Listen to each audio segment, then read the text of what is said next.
Hello বন্ধুরা, প্রিয়ার কিচেনে সকলকে স্বাগত। আজ আমি শোল মাছ দিয়ে, আলু দিয়ে, পটল দিয়ে রসা রান্না করে দেখাচ্ছি। খুবই কম মশলা, কম তেল দিয়ে রান্না করে দেখাচ্ছি, তোমরা দেখতে থাকো। প্রথমে একটা প্যান বসিয়ে দিয়েছি। প্যানের মধ্যে আমি সামান্য তেল দিয়ে দিচ্ছি, 2 চামচ।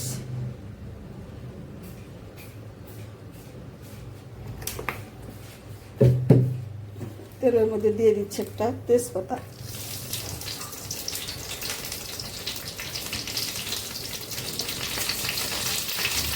দিয়ে দিচ্ছি কিছুটা জিরা,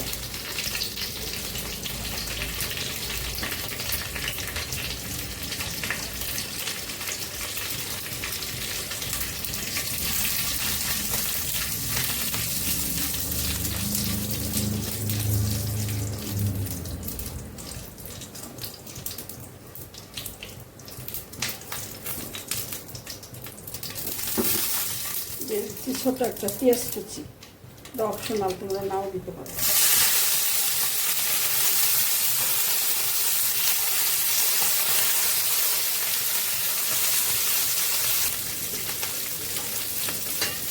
আর বন্ধুরা, এখানে ছোটো চামচের 1 চামচ করে আমি সব নিয়েছি কাশ্মীরি লঙ্কার গুঁড়ো, ধনের গুঁড়ো, স্বাদ মতো নুন আর হলুদের গুঁড়ো, আর লঙ্কা বাটা, জিরা আর লঙ্কার সাথে বেটে রেখেছি, সবই 1 চামচ করে নিয়েছি।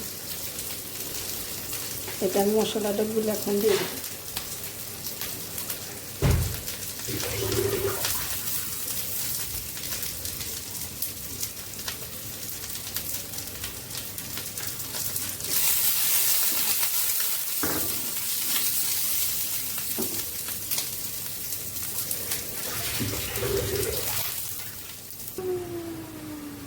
বন্ধুরা, এই মশলাটা আমি খুব ভালো করে কষিয়ে নেব।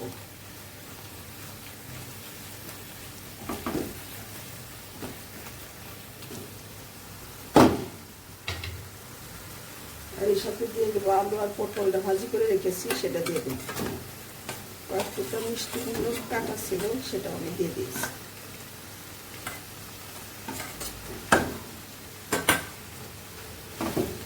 ভালো করে কষিয়ে নেব।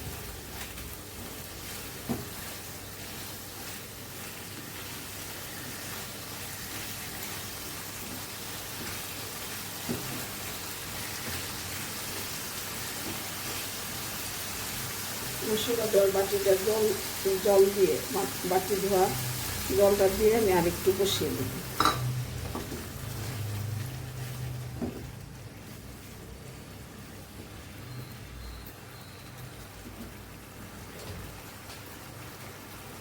একটু চাপা দিয়ে রেখে দেব আলুটা সেদ্ধ।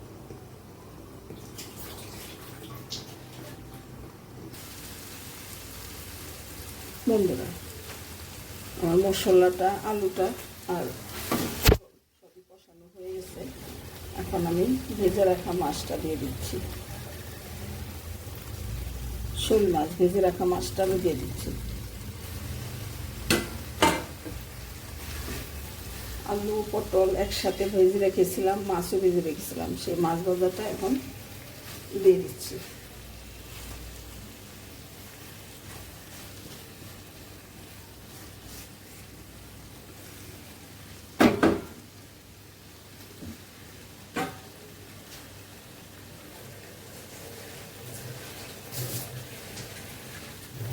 বন্ধুরা, এখন আমি জল দিয়ে দিচ্ছি।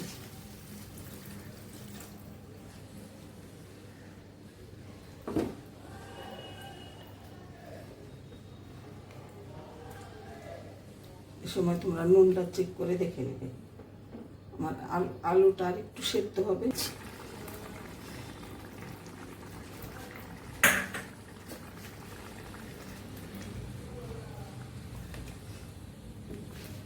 আলুটা খুব ভালোভাবে সেদ্ধ হয়ে গেছে, পটলও সেদ্ধ হয়ে গেছে।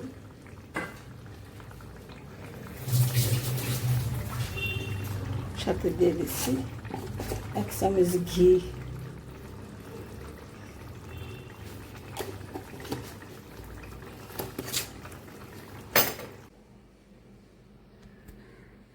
হ্যালো বন্ধুরা, দেখে নাও, আলু পটল দিয়ে শোল মাছ দিয়ে রসা অল্প মশলা দিয়ে আমি রান্না করেছি। এইভাবে রান্না করে তোমরা খেয়ে দেখো, অবশ্যই ভালো লাগবে। আর বন্ধুরা, আমার এই রেসিপিটা যদি ভালো লাগে, হ্যালো বন্ধুরা, দেখে নাও, আলু পটল দিয়ে শোল মাছ দিয়ে রসা, অল্প মশলা দিয়ে আমি রান্না করেছি। এইভাবে রান্না করে তোমরা খেয়ে দেখো, অবশ্যই ভালো লাগবে। আর বন্ধুরা, আমার এই রেসিপিটা যদি ভালো লাগে, অবশ্যই আমাকে কমেন্ট করে জানিও। চ্যানেলটা সাবস্ক্রাইব করে আমার সাথে থেকো। ধন্যবাদ বন্ধুরা, তোমরা সকলে ভালো থাকো।